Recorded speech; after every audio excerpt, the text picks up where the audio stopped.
Takže, vitajte. Dnes sa pozrieme na niečo veľmi praktické, myslím pre všetkých, čo majú radi karavaning, ako správne na to chemické WC. Čo a ako? Máme tu k tomu fajn článok z webu Bertiguru, to je web zameraný na kemping. Skúsime si prejsť tie kľúčové kroky. Od spláchnutia až po vyprázdnenie kazety, aby to šlo hladko. A v článku spomínajú aj taký signál, červená kontrolka pri splachovaní. Tá povie, že kazeta je už plná. Áno, je to bežná súčasť výbavy, teda aspoň pri tých väčších karavanoch. A tá rutina, tá je pri cestovaní proste nevyhnutná.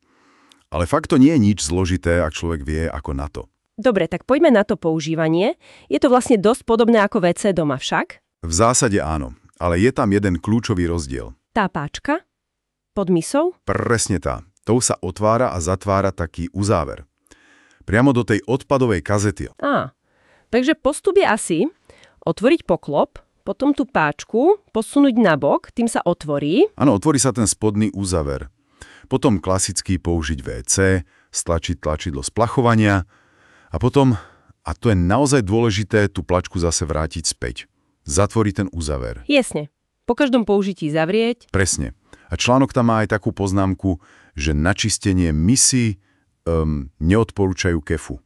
Vraj stačí utrieť toaletným papierom, ak treba. Aha, zaujímavé. Bez kefy.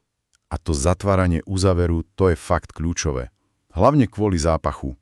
Aby sa nešíril do kabíny. Logické. Dobre, takže používaní máme. A teraz tá časť, ktorá, asi nikoho extra nebaví, ale musí byť vyprázdňovanie kazety. Či už tá kontrolka svietí, alebo proste vieme, že už je čas. Áno, tá menej populárna činnosť. Prvé kroky sú také. Mechanické. Vonku na karavane treba nájsť tie servisné dvierka pre WC kazetu. Tie bývajú na boku, že? Zvyčajne áno. Otvoríme ich a hneď ju tam vidíme, tú kazetu. Na nej býva taká farebná páčka alebo nejaký mechanizmus. Ten treba potiahnuť alebo stlačiť. Aha, a kazetu jednoducho vysunieme von. Presne tak. Ide to ľahko. Dobre, máme ju vonku. A čo teraz? Kam s ňou? Nie hocikam. Treba ísť na vyhradené miesto. V kempoch alebo na tých servisných stoiskách býva špeciálna výlievka pre chemické WC. Tam s ňou teda zájdeme? Áno, a tam potom odskrutkujeme ten hlavný uzáver na tom vylievacom hrdle kazety. A potom je tam jeden taký dôležitý detail pre pohodlné vylievanie. Ten menší farebný gombík niekde na vrchu kazety? Presne ten myslím. Ten treba počas vylievania držať stlačený. A prečo? Funguje to ako odvzdušňovací ventil. Púšťa dnu vzduch, takže ten obsah vyteká pekne plunulo, rovnomerne. Bez toho by to tak, prskalo a šlo by to trhanie. Oveľa nepríjemnejšie. Rozumiem, takže držíme gombík a vylejeme obsah. Do tej výlevky. Áno. Vyliate. A čo potom? Čistíme? Áno, treba ju vypláchnuť. Stačí normálne cez to vylievacie hrdlo napustiť trochu čistej vody. Môžeme s ňou zatriasť, prepláchnuť ju a tú vodu zase vylejeme tiež do výlevky. Ale pozor pri tej vode však. Článok tam mal nejaké varovanie. Veľmi dôležité varovanie. Týka sa to hadíc. Že nemáme použiť tú istú hadicu ako na pitnú vodu. Absolútne. Na vyplachovanie kazety sa sme použiť len hadica, ktorá je na to určená, ak tam privýlovka vôbec nejaká je. Ale nikdy, a to fakt zdôrazňujem, nikdy nepoužívajte tú hadicu, ktorou si doplňate pitnú vodu do karavanu. To je jasné. Riziko kontaminácie pitnej vody baktériami. To je vážne. Je to absolútne kritické. Z hľadiska hygieny, proste baktérie z odpadu sa nesmú dostať do systému pitnej vody. Dôsledne to oddeľovať, to je základ bezpečnosti. Rozumiem. Dáva to zmysel, takže máme vypláchnuté, čo ďalej? Chémia. Áno, pridáme novú dávku chémie. Podľa návodu výrobca tej chémie, buď nalejeme tekutú, alebo proste vhodíme takú tú rozpustnú tabletu. To je často jednoduchšie. A potom?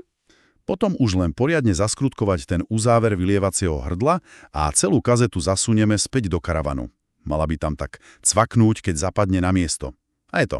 Hotovo. Pripravená na ďalšie použitie. Takže keď si to tak zhrnieme, nie je to vlastne až také zložité. Celé je to len o dodržaní pár krokov. Logických krokov. A hlavne o tej hygiene pri tej manipulácii s vodou a hadicami. Presne tak. Je to rutina, ktorú si človek rýchlo osvojí. A práve ten fakt, že existujú tie vyhradené miesta na vylievanie, tie špeciálne výlevky, o ktorých sme hovorili, to nás môže priviesť k takej myšlienke na záver. Áno. No čo nám vlastne tá nutnosť ich používania hovorí o našej zodpovednosti ako cestovateľov? A ako tá potreba takejto infraštruktúry súvisí s udržateľnosťou karavaningu ako takého? Ako to, že rešpektujeme tieto pravidlá, aj keď to možno niekedy znamená krok navyše, nájsť tú správnu výlevku, ako to vlastne ovplyvňuje zážitok z cestovania? Nielen pre nás, ale aj pre ostatných a pre tie miesta, ktoré navštevujeme.